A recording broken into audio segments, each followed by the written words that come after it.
So yeah, so today I want to talk about a research direction that I've been very excited about. It's something that I've been doing for quite some time, uh, but it's like it's a steady progress towards an ultimate goal, and I think it's pretty cool. So the title of the talk is representation-driven option discovery reinforcement learning.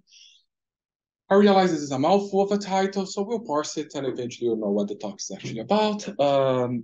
So let me start telling you what reinforcement learning is, right? The reinforcement learning is this idea that it's a learning paradigm in machine learning, where basically you have an agent interact with the world. And at each time step, so the world progresses at discrete time steps, and at each time step, every time the clock ticks, uh, the agent receives from the environment an observation and a reward. And the agent takes an action. And this action impacts the state of the agent in the environment. So the agent is then going to observe then in the next time step another observation and another reward. And the goal of the agent is to maximize the amount of reward it gets. This has deep roots in psychology and animal learning. So that's the cheesy analogy, if you will, is how we train dogs, for example. So you want dogs to do something. How do you train dogs? When they do what they're supposed to do, you give them a treat. And their goal in life is to maximize the amount of treats that they get. So then basically every time that they do the right thing, you train them so they learn that behavior, you know? It should be a little bit more formal and should give variables names and should define some notation.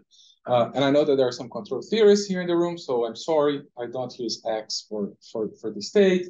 We're going to have the agent environment, and at each time step, the agent is going to receive a state, ST, and it's going to receive a reward, RT. The agent is then going to take an action, AT, and then the environment is going to respond back with a reward, RT plus 1, and a state ST plus 1. Okay? The goal of the agent is to maximize the return. Here we use the discounted sum of the discounted return, meaning that it's the expected, there is expectation here, but the goal of the agent is to maximize the discounted sum of rewards over time. So the idea is that the reward is a scalar, and the discounting is a value between 0 and 1 to make sure that the agent's prioritizing things that are closer in time instead of further in time. So the joke that we make when we talk with control theorists is that this is a more positive view of the world, where the goal of the agent is to maximize reward, not minimize cost. So it's like, hey, and the fundamental function that we have the fundamental mathematical object that we have in reinforcement learning is this notion of a value function. And the value function, I can actually, instead of pointing, I can use the laser pointer so people people online can actually see it. So the value function is, let's see, this can be horribly long. Let's see, fine. The goal of the agent is, the value function is just a function that estimates the expected return defined above, condition on the state S. So given that I'm in state S, this is how much reward I expect to get from this state if I act according to a policy. So this is condition on how you act. So this is the goal. So this is a fundamental object that pretty much every reinforcement learning algorithm that you see, every big news article and so on, they are using some variation of this, be it V, or sometimes we call it Q, because it's also not only on states, but also states and actions. So it's like, given that I'm in this state and I take this action, how much reward do I expect to get? And of course, there is a fundamental problem here, which is that the equation 2 that I'm pointing here, there is this underlying assumption that you can index the function of the state, which means that we call this a tabular method because that's a big table. And then like for each entry of state, we have the value of that state. But then if you think about high dimensional observations, very big problems, we actually cannot afford to do this, right? Like if I'm thinking about pixels on an image, for example, every possible pixel configuration is an entry on the table. That doesn't scale. So instead, what we do is that we learn a function parameterized by weights theta. Let's say it's a neural network. And this function is trying to approximate the pi of S. So that's what we actually use, which is a function approximation. Okay. And this is the source of deep reinforcement learning, for example. It's the source of all the hype until 6 months ago when large language models became cooler, but it's the source of all these results and so on. And basically, it's just like you're going to have the agent interact with the world back and forth. the goal of the agent is to get to this green dot. Every time it does so, it gets a +1. And over time, and you have neural network learning weights and to predict what the value of each action is, and eventually the agent learns to do that very effectively. Okay. And I don't know if you've been keeping tabs on reinforcement learning, but it has been quite successful in the last couple of years. But sometimes people who are not really working on reinforcement learning, they have this idea that reinforcement learning is just to play games. Like, oh yeah, you can play Atari, and then you can play Go, and you can play StarCraft. But that's not the case. For example, a couple of years ago, we published a paper at Nature about how we could use reinforcement learning to actually control stratospheric balloons. And it was better than all the control engineering solutions that the law engineers had at the time. There are other applications like controlling the plasma inside the nuclear fusion reactor, actually getting a plasma configuration that scientists didn't think it was possible to get with the coils that it's in the fusion reactor. You can do video compression, you can do matrix multiplication faster, hardware design. So there's a lot of applications here. And the reason I like to say this is because, again, this is not only applicable to playing games. This is actually a very general problem formulation that has a lot of applications. But then of course, not everything is solved, right? Like, it's not that we can solve every problem, and then there's still a frontier of knowledge here, of research that we would like to. And the one that I want to talk about today is the notion of temporal abstraction. And what happens is the following. Every time that we talk about reinforcement learning, it's like, oh, the agent at each time step, it takes an action, it returns an observation. And here's an example, the agent going to a grid world and collecting reward. There's this fundamental notion that, I don't know, I'm going to take an action. I move a step forward. Another action, I move another step forward. And then you ask me, how did you get here? And then how do I describe that to you? Do I tell you that, like, I took 322 steps forward, and then I took 1 step left, and then that's not how we describe our actions. We talk about, like, well, I walked to the corner of the street, and then I called an Uber, and then I got into the car, and then I got here, and we talk about this in a very different level of abstraction. And we talk about this in the different level of abstraction in terms of time, right? Like, it's not necessarily space, because sometimes we talk about space abstraction, like, oh yeah, I don't care about the color of your clothes. It's not relevant. But that's not the point. It's not how I'm representing the state. It's about how I'm representing the sequence of actions that I took to achieve something. So in reinforcement learning, this has a name. It's called options. And the idea is that, like, in the standard reinforcement learning, we model it as an MDP. So here, the x-axis, you can think about it as time. So at each time step, you're in a state. You take an action, you move to a different state, so like, and then you keep moving around the states. But then when I say I took an Uber, actually I'm here, and then I just jump all the way to this other state. So this is modeled as a semi-Markov decision process, if you just talk about the MDP literature. And options in reinforcement learning are nothing more than a formalism that allows us to overlay one thing to the other. So we can invoke all the options, all the reinforcement learning toolkit, but also operate at these different levels of abstraction. The way we formally define an option is as a tuple. So it's a tuple that has an initiation set, a policy, and a termination condition. So some people like to call it a skill. For the purpose of this talk, we can think about it as a procedure, like a function that you invoke. So basically, just like, let's say that I want to learn how to drive. Maybe the initiation set, meaning the set of states where that skill is available to me, is when I'm inside the car. And then I can actually turn on the car and drive. The policy is the sequence of actions that I will take to actually drive. And the termination condition is maybe when I park the car and turn off the car. So then I turn it. So when I get in the car, we can think about, I'm invoking this function, drive, so I can abstract away all this low-level granularity. And there are many use cases for options, right? Like when they were initially introduced in 1999, the main use case that they had in mind was faster credit assignment. So it's just to say that, like, let's say that you want to get to this go state here. If you have to think about the actions that you take at each time step, when you find the goal, you basically immediately learn to propagate credit to the action that you just took, or the state that you just took.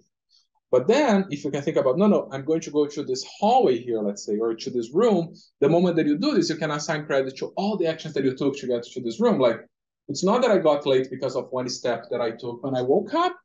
I got late because the Uber there was a traffic jam in my in the city, and then the Uber got late, right? Like, so you can assign credit at a different level of abstraction to things that really matter. But this is just one use case. There are other use cases. Like if you think about this as a skill, for example, and I have the skill of driving, it's very good for transferring, right? Like I can drive here and I can also drive in Edmonton. So it's like it's more general in a sense.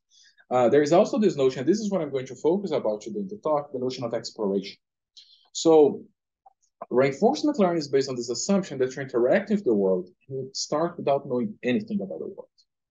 So now, if you tell me that, look, good, now we have to go to the toilet here. What our standard reinforcement learning agents will do is just like, well, I'll keep going back and forth and take a bunch of random walks. And eventually, at the death hit of the universe, I will stumble upon a washroom, right? And this is utterly inefficient. We generally don't see it because we're just burning the Amazon forest in computation by just like letting it run forever and eventually stumble upon the goal. But like there are actually bounds on how quickly a random walk moves away from the start state, and it's really slow. And the intuition here is that like, well, instead of thinking about this, what if we learn temporally extended behaviors? So when I'm going to explore, I still don't know anything about the environment. I have no idea what the floor plan here looks like. But if I want to find a washroom, and even if none of the doors are labeled as like, this is a washroom, it's much easier for me to look at it by like, I'm going to the next room, and then the next room, and then the next room. Then thinking about like, oh, I'm taking a step forward. Oh no, backwards. You know, like so that was the intuition. Like having this temporally extended behavior, we can find things in the environment in a much easier way. And it works, right? Like in the real world. So for example, when we flew balloons in the stratosphere, we didn't assume that we knew the dynamics of the environment because we cannot actually model the weather or the winds in the stratosphere.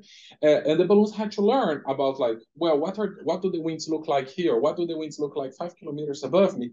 And the way that we did the exploration strategy of this agent was to say that, well, you know what? I want to explore now. I decided that I want to explore. And I will do that by going from kilometer 10 of altitude to kilometer 20 of altitude. And then the balloon gets there. It's like, oh, cool. Now I want to explore again. And I want to go from kilometer 20 to 19.9 kilometers. And then it just goes down a little bit. And you see, like, for one of the actions, the exploratory actions, it actually involved a sequence of actions that is like go from 10 to 20 kilometers. So it's like it's going 10 kilometers up in altitude. The other one is just going down 100 meters. So like these are different levels of abstraction, but it was really important for us to get this type of exploration strategy to make it work. And this is like, and it's really hard to give a talk about, for example, flying balloons in the stratosphere to give you some intuition of what's going on, because it's very high dimension. It's really hard to depict. So we like grid worlds because grid worlds quite often capture a lot of the properties of the algorithms that we care about. It's easier to provide intuition. So this is what a running example that I'm going to go over the talk. And the intuition is the same. And similar to what I said, let's say that you're this agent A and you want to get here to 3+1. If you take random actions in the environment, let's say that you start here and then you take random actions. Does anyone want to guess how many steps on average am I expected to go from this 10 by 10 grid worlds to get from A to +1? Per iteration? Like one, let's say that you're going to do a random walk. So like you're going to randomly select between up, down, left, and right until you stumble upon the +1. 100. 100? How many grids? It's 10 by 10. 40? 100,000. So good. So yeah, you overshoot. It's 1,000, 1,500, something like this. Which is like, it's crazy. It's a 10 by 10 grid world, right? Like, so after 100,000, the number is not that impressive, but it's pretty bad. But then the intuition is just like, what if instead of just doing this random walk, we chose that like, every now and then, I don't know anything about the environment, so I have to act randomly. But what if every now and then I said that, instead of going up, I'm going to the room on top of it. And then you can reduce this by an order of magnitude. So that's the intuition behind using options or this temporal extended exploration to this temporal extended behavior to the exploration. Do we know where the doors are and the rooms are? That's the perfect question. But where do the options come from? Because when I'm giving the example about the balloons, I'm telling like, go to this specific altitude. When I'm giving the example about the rooms, it's like, go to the other room. But do we know those rooms? Do we know those are interesting abstractions to have? And do we know where the doors are? Do we know how to get to the other room? And this is the fundamental question. Where do these options come from? And this has been a question that has been plaguing the research community for 25 years, since the original paper was introduced. So like, where did these options come from? And maybe you look at this like, who cares? I don't do reinforcement learning. And this is oddly specific to reinforcement learning.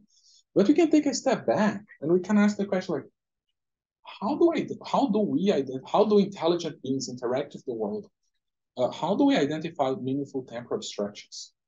How do I know that when you ask me, how do I get to the airport? It's relevant to tell you that I have to go to get an Uber, and not instead of like, well, eventually we'll go in a car and then halfway through, like how do we break it down in a way that makes sense and it allows us to do this? How do we automatically identify this? By just interacting with the world. That's a very fundamental question that like can be instantiated in reinforcement learning, but I will claim it's much more general than so the way to, and then we have to be a little bit more specific about how we formalize this question. What does it mean? Where do the options come from? So let me try to do this. And I'm actually not keeping tab of my time, so I don't know how late I am. But we're going to define a value function, just as we defined before, v pi.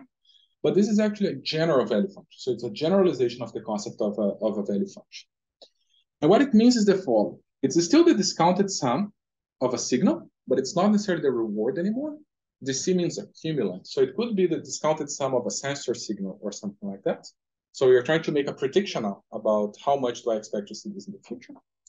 And it's added by, so it's the discounted sum of accumulant, and it also has a limited time frame. So it's just like, this is going to go up to K now. So it's just like, how much do I expect to get to accumulate the signal, let's say the reward, for K timestamps.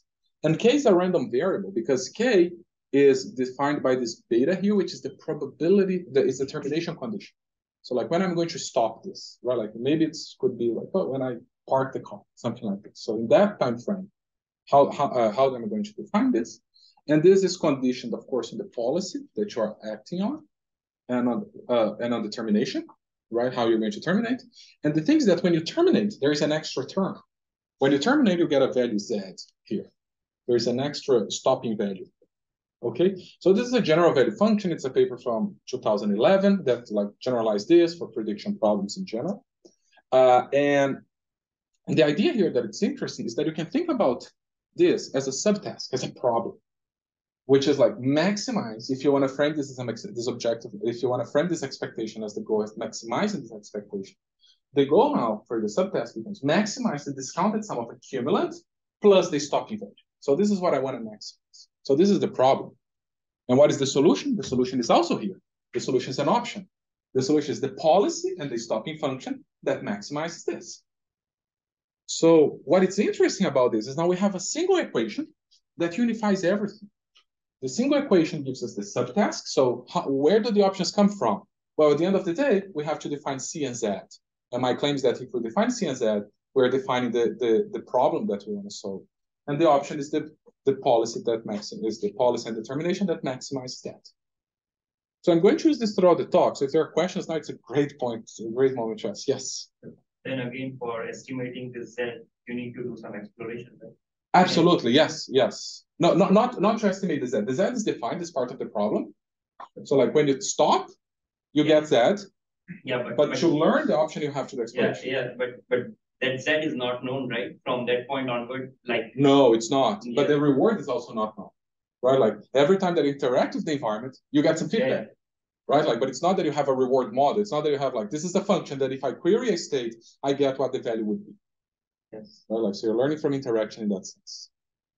So from this what is this SK here? This is the termination state, which is also not known. Exactly.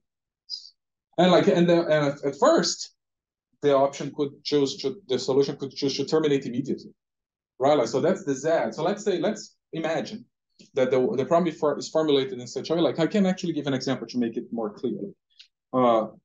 So the idea here is, as I said, is that like to specify subtasks, we just have to define the signal to maximize the stopping value function. So the option that people love to talk about in the literature, and they have been talking about this for 15 years, is how do I find a bottleneck state? How do I find a doorway?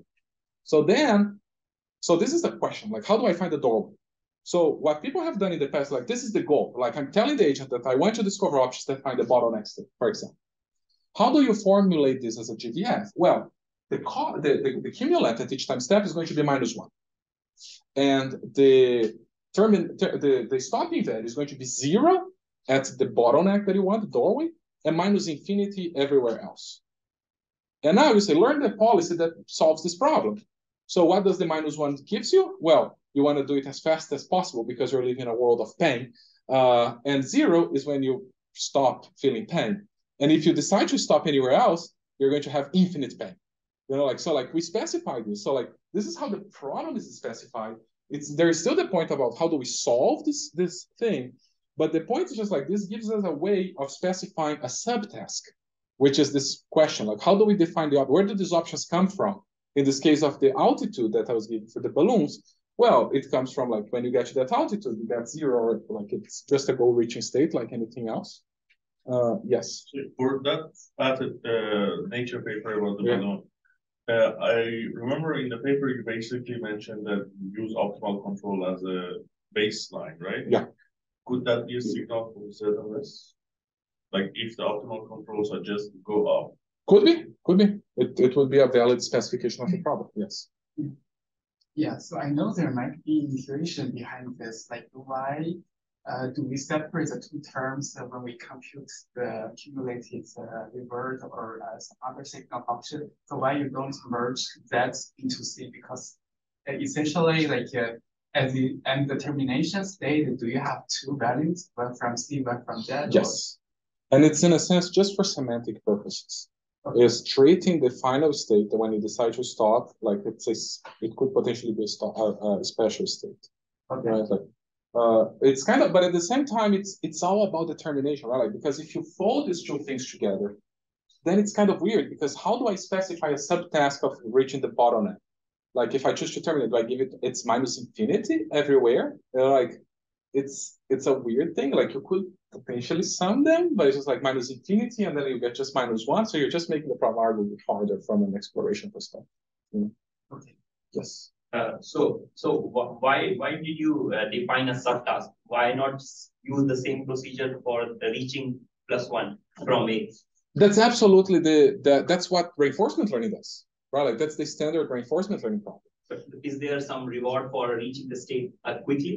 Like here you were saying that you will keep this kind of a reward system so as to quickly achieve a state, which is the stopping value in your case. So, but in reinforcement learning, in classical sense, would you also want to reach the state quickly, or you just want to?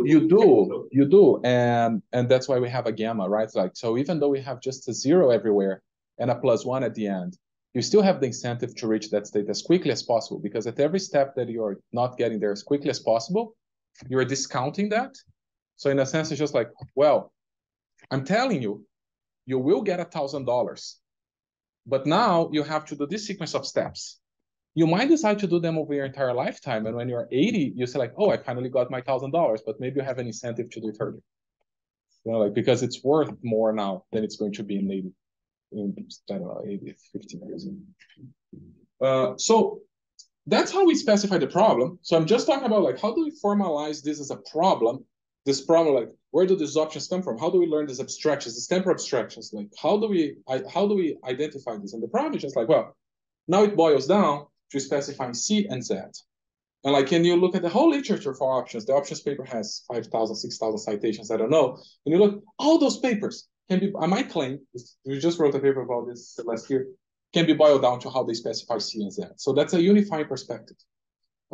Instead of like how the lingo and like went hand waving ways of like, oh, maybe you need this. Like, no, we can show like it's about C and Z most of the time, assuming that they want to actually maximize something.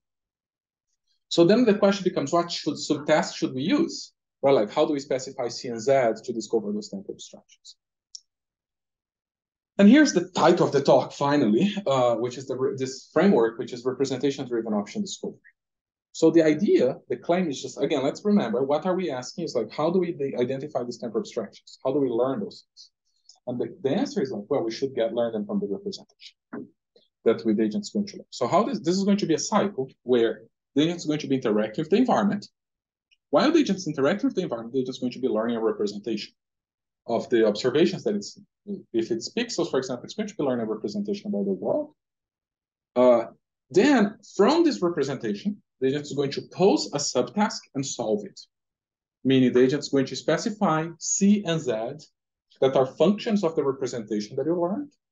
And the agent is going to learn how to maximize, to solve that subtask. Out of this, the agent is going to get an option. Once the agent has an option, this option, again, we can think about it as a skill that will empower the agent.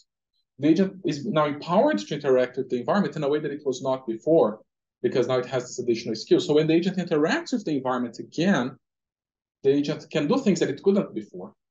And then it's going to lead to a different data stream that is going to lead to a different representation, and then you can do this in a cycle. The motivation is to be very constructivist. And the cheesy example that I like to give is about babies, because it's not a reinforcement learning talk if you don't talk about babies. So when you talk about toddlers, for example, there is this very well-documented phenomenon in psychology that when a toddler learns how to walk, there is a correlation with an explosion in vocabulary of that toddler. It's a correlation, it's not a causation. And of course, some toddlers learn how to speak before they learn how to walk. My kids are like this because they don't shut up. But the point is that, but the hypothesis that they have is that because the toddler is now able to interact with the world by their own, and they are seeing things that they wouldn't otherwise if they're just being carried around, or if they and sometimes it doesn't have to be walking, it can be crawling and so on, because they're interacting around. This gives them something extra for them to be able to acquire language or to speak more words. That's one of the running hypotheses, but again, it's a correlational study, not a causation study. But then if you want to be cheesy and instantiate this here, well, when they learn the skill of walking, let's say, to simplify things, then they interact with the environment in a different way now that they're going to learn a representation about the world that's different than they could before. And this would be for the intuition. So like the idea is that we're always learning more complex behaviors and bootstrapping from other. Right? And to give an intuition about how we would do this for exploration, imagine that you're going to interact with the world and you're going to collect samples. And this is a random walk. At first, you don't know anything about the environment. So after a while, let's say that these green states are the states that you have visited. Okay, so like I just took a random walk, and these are the states that I have. Now, so this is the interact with the environment part. So now I'm going to learn a representation. And what I'm going to learn as a representation is that I want to get to states that I know I can get to, but that are hard to get. And that's the option that I'm going to learn. So now the options are this, which is the boundary, the frontier of where you've been. So now if you do exploration, if you do a second cycle of that thing, well, now you can quickly jump to the frontier of your previous knowledge. And then when you do a random exploration, again, you're just pushing the boundary further and further. And of course, you can think about this as a cycle, right? And we have done this. We have demonstrated this over and over in multiple papers. I like this example because it's kind of easy to show. This is a task that's called pinball, that you have a ball moving around. And basically, it's a discrete action state space. You can just apply some force in different directions, but it's a continuous state space because basically there is some physics going on how you accelerate and so on. And if you do a random walk, these are the states that the ball visits. Each blue dot is the state that the agent has visited. As you can expect, it's really hard to go through some of those narrow passages because just by chance, you have to be quite purposeful. But then what we show is that if we apply this framework that I'm telling you about, the very first option that we learn is the option that takes the agent to this place here. Why? It's not because it's special. It's because it's the place that the agent has been, that it has been the least to. So it's a place that the agent knows that it can get to, but it's hard. Or it seems hard from the agent's stream of experience. So that's the option that the agent learns. So the next time that the agent does that, it can just, the next iteration, the agent can just go through, and then it has a much better coverage over the state space. And then you can keep doing this over and over, of course, right? So going back, so here's the cycle, and I've been talking for 25 minutes, and I haven't told you anything about how we actually implement this, right? So there's a lot of hand waving here. So let's instantiate this now. So how do we do this? Well, let's first talk about what is the representation we're going to learn. The representation we're going to learn is something that is called the success representation. And the success representation, again, this resembles a lot what I showed you before, which is the discounted sum of a signal. But now the discounted sum of a signal, it's not the reward. This is a GVF again, it's a general value function. And the cumulant is an indicator function for state visitation. So what this means is the following. I'm going to get a 1 every time that I visit a particular state. Let's say this state here, okay? And we're going to have, I know you can instantiate everything, but it's not matter. And basically what the success representation, mathematically speaking, is just that how many times discounted times do I expect to visit a state in the future? And the intuition behind it is the following. Let's say that there are these two doors here. They look extremely different. But imagine that these two doors open up to exactly the same room. I can probably think about them as just like, they are very similar, right? Like, it's not about what they look like, it's about the outcomes that they lead to. So if I have two states that are somewhat different, but they lead to similar outcomes, to similar distribution of future states in the visitation, I represent them as being similar to each other. So that's the intuition. So it's a matrix that says what is the for every state, how many time steps do I expect to visit any other state? So you have an S by S matrix at first, and it's giving you this notion. You can write this in matrix form. And if you write this in matrix form, you end up with this I minus gamma p pi matrix here, inverse, which is pretty much everywhere in reinforcement learning. It's like, it's the solution. It's the biggest term for the Bellman equation, or the solution to the Bellman equation. And this is kind of from 93. So it's just like, it's kind of old. And what we're going to use, so this is the first object, but what we're actually going to use as the representation are the eigenvectors of this matrix. Okay? So the eigenvectors of this matrix, so we're going to do the eigendecomposition, they have a lot of very cool properties. Because this matrix, I'm talking about success representation, but it has some other names as well. One of them is the Laplacian, the graph Laplacian. So, and this comes from graph theory, and it has been heavily studied in the literature for graph theory. And these eigenvectors have a lot of very interesting properties. And one of them is that they capture the diffusion dynamics of the diffusion dynamics of the impact. And what I mean by that is to say that, let's say that I put a heater here. What is the place that is going to take the longest to warm up? Oh, it's the opposite side of the room, right? If this is an open square room. And like thermodynamics has actually done, like you can write this in terms of continuous equations and you can, and as differential equations, and then you get the solutions and so on. And the point is just like these diffusion properties, they're really interesting because if I want to explore, it seems oddly useful to be able to capture the diffusion properties of the environment, right? It has all sorts of other properties that are useful, but the point is just like, so we learn the success representation, we compute its eigenvectors, and these eigenvectors are going to be what we actually care about. So the options that we're going to learn, we call them eigenoptions, is basically you can think about them as the dot product between the direction that this eigenvector is pointing and the direction the agent is moving. So I want to basically maximize the diffusion on that particular eigenvector is capturing. So this is the first eigenvector that you get in the 4-room domain. So you just get these 4 rooms. You imagine that you know everything about the environment at first, just to give an intuition. And the first eigenvector, basically, this is an S by S matrix, right? So the vector is going to have size S. So basically, you're just assigning a value to each state. So what I'm plotting here in 3D is the value that the eigenvector assigns to this state. So what you see is just like for this particular room here, it assigns a very low value. And for this room here, it assigns a really high value. And then if you look at the minimum value is here, and the maximum value is here because it's literally capturing this diagonal here, because this is the longest dimension of diffusion in this environment, you know? So the way we define this, if we go back to let's specify an option as a subtask, we have to define the cumulant. And the cumulant is going to be the dot product between the eigenvector and how much you moved in feature space. And the termination condition, the stopping value is going to be 0. When you get to that state, you stop. And why can we set it to 0? It's really neat, is that the dot product is between how much you move and the direction that the eigenvector is pointing towards, right? So when you get to the top here, anywhere you go, it's going to be against the direction that the eigenvector is pointing to. So you're going to get a negative reward. So you get to accumulate reward all along the path. The moment that you get at the top is the moment they're like, wait, now I'm getting negative reward from anything that I do, so I might as well stop. And we can actually prove that these options are going to stop in a very gracious way. So that's what an eigenoption is. So when we go back to the cycle, we can instantiate this. So how are we going to do this? We're going to have a random policy. We're going to learn the eigenvectors of the success representation, and we're going to get eigenoptions out of this. Okay? So I see people frowning. I don't know if there's a question or if I already lost you, but I have an example coming, so maybe it helps.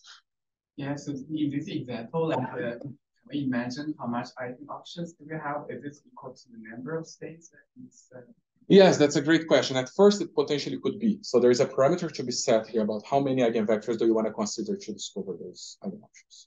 Yes. Is it expensive to find eigen?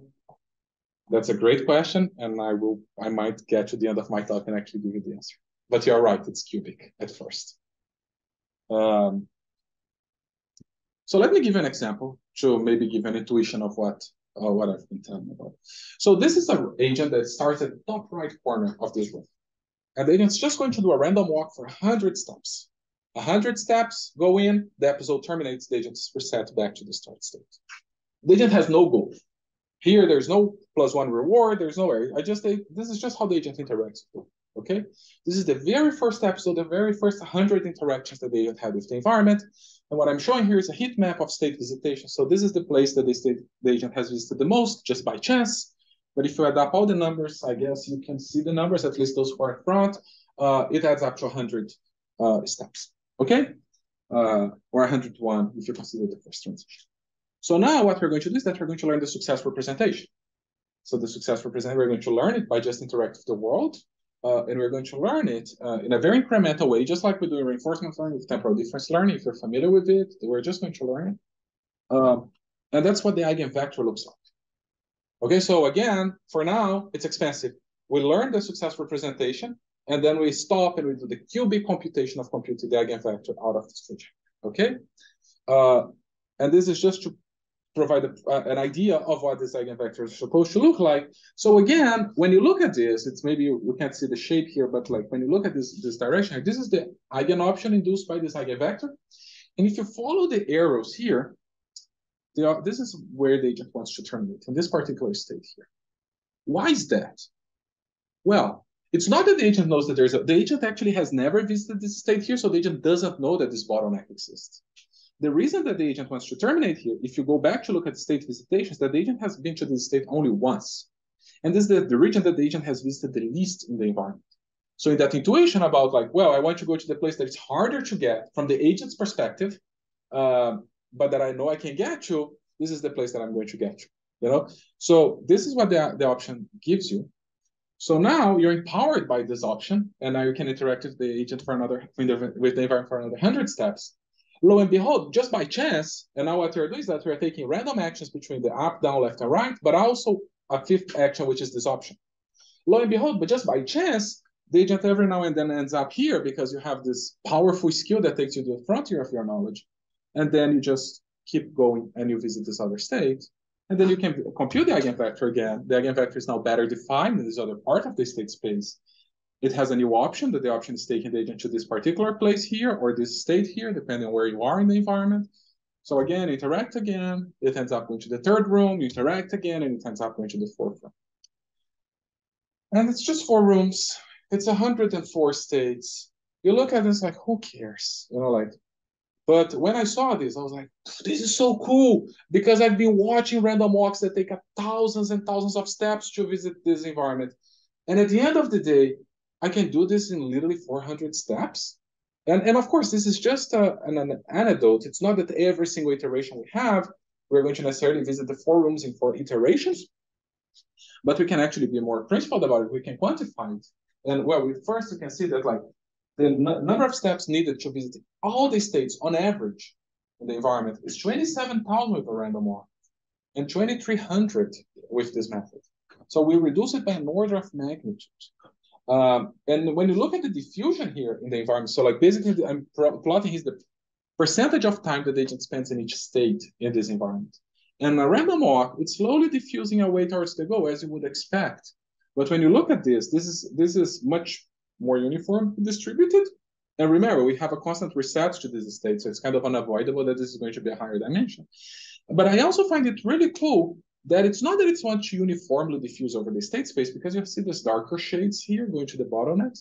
So you see that there is actually a purposeful behavior, right? Like it goes beyond the, like, I want uniform diffuse. Like, no, I want to go through this bottleneck because it captures some place that it's harder to get because exactly there's this bottleneck.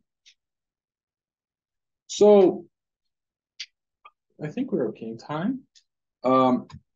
But then I've been doing this. I started doing this for my PhD.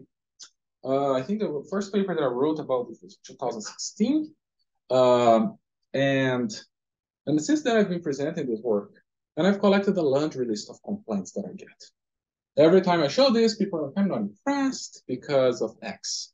And I make jokes like that Rich Sutton was responsible for more than half of these complaints. And I think Rich agrees with that. But what are the complaints? So let's imagine that we're here. We stopped where I told you about this, and let's say this is where we are. Let's enumerate the complaints. And the reason I say this, and I say Rich Sutton is responsible for those complaints, is because these are valid complaints. These are really good questions, and these are really valid criticisms. First one, this is only tabular. What about function approximation? You're assuming that you can enumerate off states. You're not learning a representation. This is not deep. So, like, who cares if you're not using neural network? Does this work beyond grid routes and navigational tasks? Like, oh, you keep showing this, go from grid 1 to grid 2, but this is what we really want.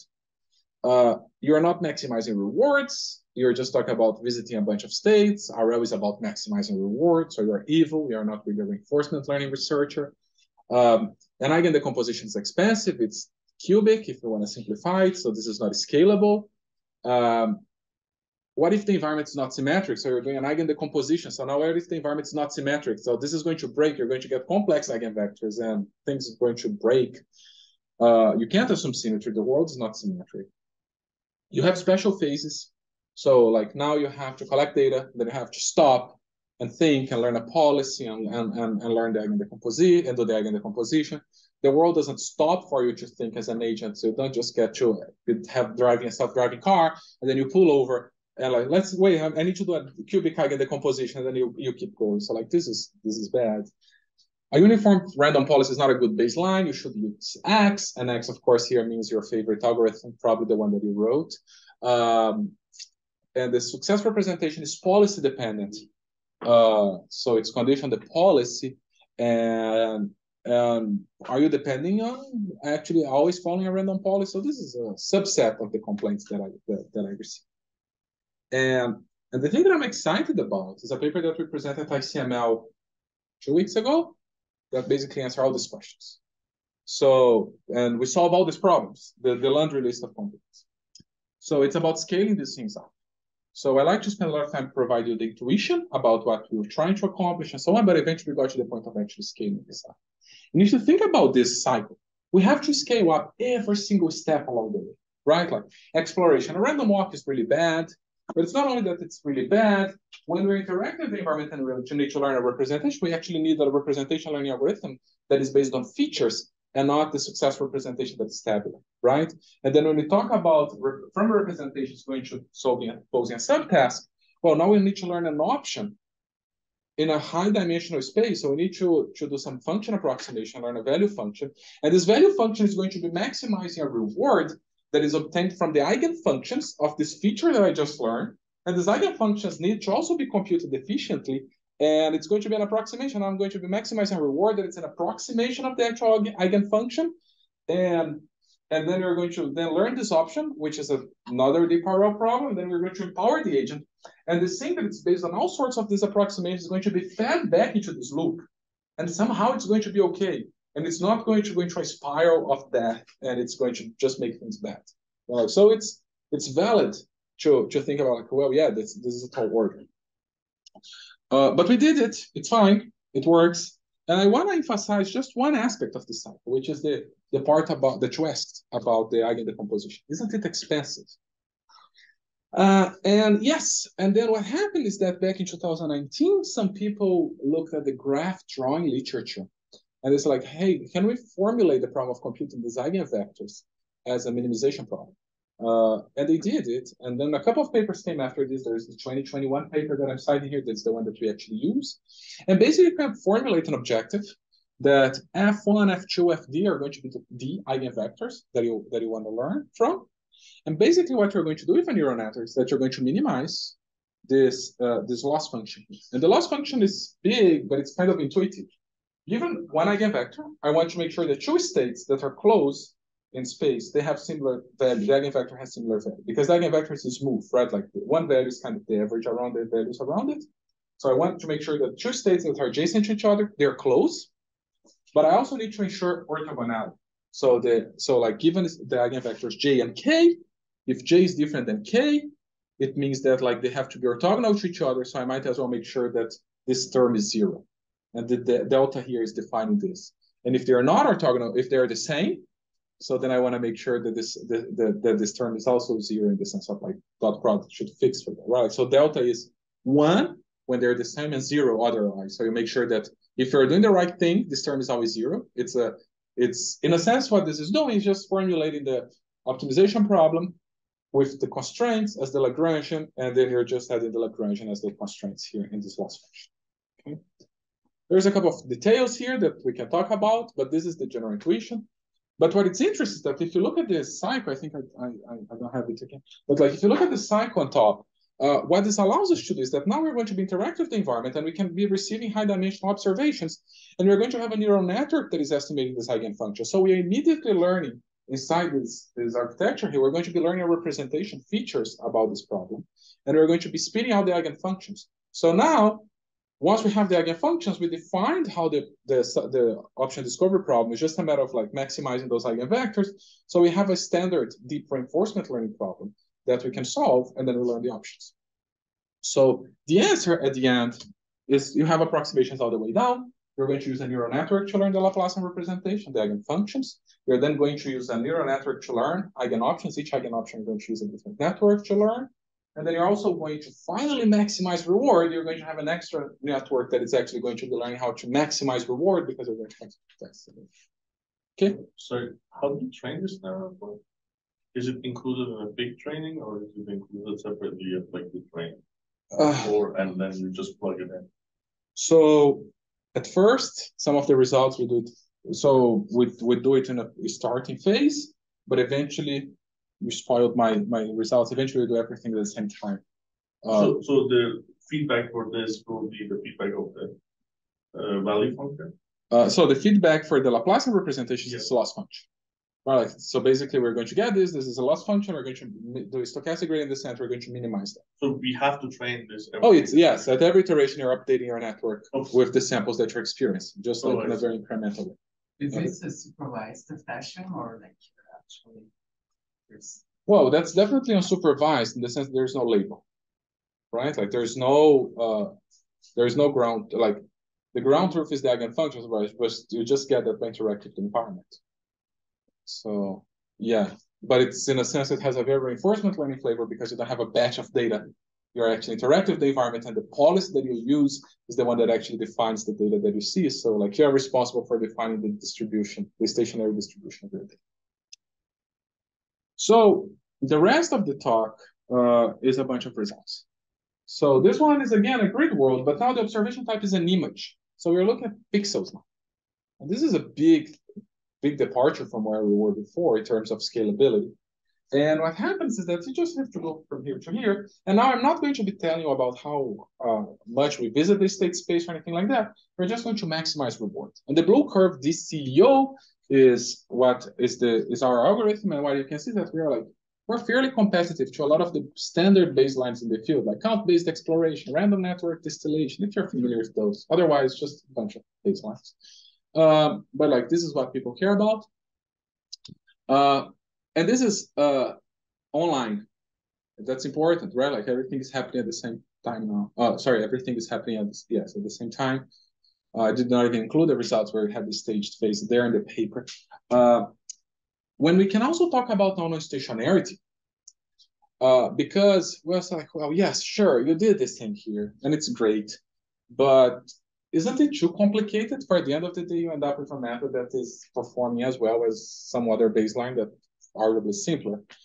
And the point is like this is not supposed to be an exploration mechanism just for you to solve this small task here, even though it's more sample efficient. What is interesting is just like, now let's imagine that the world has changed. I'm here for COLA, so it's a continual learning conference. Like, let's imagine that you have no stationarity and the world has changed. So you have to be constantly adapting. So for half of the time, you're going to come from here to here, and you're going to have, and now after like halfway through the training, some of the walls are going to be closed and the goal changes. But they just not told that it changed. This is crucial. It's not that they're like, no, here, this is another task. No, the world just changed, and they just need to adapt. What happens with a lot of those baselines, that if they're not told that the world has changed, they're just really bad. But here, because we're talking about learning an option, it's a skill. It's useful when the world changes because I'm just learning about how the environment operates. So I can just quickly leverage that to solve the task, to recover. So like this is a key thing. Like continued exploration is a problem that like very few people have a handle on. And I think this is a very exciting direction. And we have way more, right? Like one of these results is like, you get here, you have to come here, destroy this wall. There's an action, destroy the wall. So there's a asymmetry in the environment. You get a key, you leave the wall, you have to go around and open the door. So, and the agent actually has to explicitly change the dynamics of the environment to get the key and go back. And then you can see it just works. And actually the green baseline, it's even cheating. We gave it more information than everyone else just to make our life simpler, and we still outperformed it. And it continues to look promising. Like when you go to Atari, for example, and then it's definitely not navigational task if people don't like grids. You have in this Montezuma revenge game, you have to go down, you have to get to this row, go downstairs. It's really easy to die. You avoid this skull and you get the key. You get 100 points only then. Then you have to go all the way around, and then you have to open the door, and then you get another 400 points. So it's a really hard problem. And when you look at the eigenfunctions that we learned after just interact with the world for a million steps by like random, this is what the first eigenvector looks like. And what this is showing is like, the thing that I really care about is this key. And it's not that the key is relevant. At this point, we're not even looking at the reward yet. It's just because by chance, this is the hardest place that the agent can get within a million steps that it can get, but it's hard to get. So it just makes sense. It's interesting. And eventually the reviewers are like, I don't care, I want more results. So we eventually actually ran to maximize rewards in those environments. Like this is a 3D navigational task with partial observability, and we are really good against every baseline that people like. And this is another 3D navigation task based on Doom, if you play this game. And this is the performance in Montezuma's Revenge. So it's working pretty well. And so like going back to the laundry list of common complaints, every step we will say that we addressed all of them. We now approximate every step. We are using deep reinforcement learning throughout. We have results in Rubik's Cube, for example, in Atari. It's not only navigational tasks in grid worlds. We are now maximizing reward. We approximate the eigendecomposition from neural network. Our environments were not symmetric. We developed an online method for everything that happens at the same time, where it happens at the same time. Used every sort of favorite baseline that the reviewers had, and we used the agent's current policy, so it's definitely not random policy as well. So I tweeted about it, and I said that like I'm very excited about this. And what I said is like, this is for Martin Klesarov, who is a PhD student at McGill here. He is the one who led this project. He's my PhD student with Doina. But the thing that I want to emphasize is what I thought. This paper, it fulfills a vision that I had for this line of research for more than 7 years ago, which is like, this is where we want to get, this notion of bootstrapping this behavior and adding complexity and getting more and more complex and being able to do things that otherwise we couldn't. But of course, as I was showing along the way, there are a lot of stepping stones and a lot of things that you have to do to actually get to this place where we are now. So to wrap up, I'm very excited about this paper we just presented 2 weeks ago. And because for the first time, I think that we have an option discovery method over the last 25 years that is general, that actually works beyond the toy handcraft domains, and that demonstrates a virtuous cycle of improvement, and it's fully experiential. It's only based on the agent's experience. It's scalable. It's amenable to function approximation. Works for different data streams, because I was showing pixels, but they actually have results with XY coordinates or coordinates of Mujoko, and this all works the same way. doesn't make any assumptions about the topology of the environment. It's not that like you have to have bottlenecks, otherwise I don't know what to do. It doesn't matter. There's no domain knowledge. And if you're into that kind of stuff, it's sort of biological plausible as well. And the reason I say it's sort of, it's, again, I don't like to make these strong claims, but there's a paper at Nature Neuroscience of a couple of years ago showing how the hippocampus, the success representation actually explains amazingly well activations in the hippocampus. And then if you look at the activations in the rhinal cortex, the eigenvector success representation are a perfect model for it. So like there is also this biological plausibility if you want to squint. So to conclude, I think that temporal abstraction should be a central piece of reinforcement learning, the toolkit. There's this question of where should options come from, or if I want to be really bold, what's the origin of abstractions? Well, and I think that the specific representations learned by the agent, and specifically the success representation. Given the right discovery method, options are easily scalable. We've shown this, and options are particularly helpful for continual learning or for like non-stationary time in the face of uncertainty. So we wrote this paper, JMLR, a long time ago, but like at the beginning of this year that was published, but it was a couple of years ago. It's just like state representations and temporal abstraction should be deeply intertwined, where representations and options are constantly refined based on each other. And I think that this is the vision for this line of work and how we actually learn these temporal abstractions feeding off from state abstractions. So these are all the collaborators throughout the years of the papers that I cited during the talk. I just want to thank everyone about this as well and give them credit. And I'll take questions now. Thank you very much.